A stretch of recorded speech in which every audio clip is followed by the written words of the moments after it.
Ce sont les plus lourdes pertes en une seule attaque admise par Moscou depuis le début de l'invasion. Le régime de Kiev a frappé un point de déploiement temporaire utilisé par l'une des unités des forces armées russes près de la colonie de Makivka dans la République populaire de Donetsk. La frappe de 4 roquettes explosives contre le point de déploiement temporaire a fait 63 morts parmi les militaires russes. Toujours selon Moscou, ces militaires sont morts dans l'explosion de 4 missiles tirés par des systèmes HIMARS, une arme fournie par les États-Unis aux forces ukrainiennes.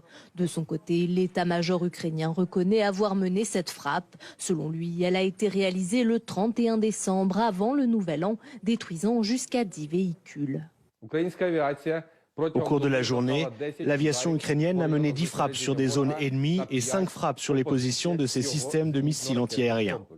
Il convient de noter que les occupants russes ont effectué 27 frappes aériennes contre des infrastructures civiles à l'aide du drone Shahed 136.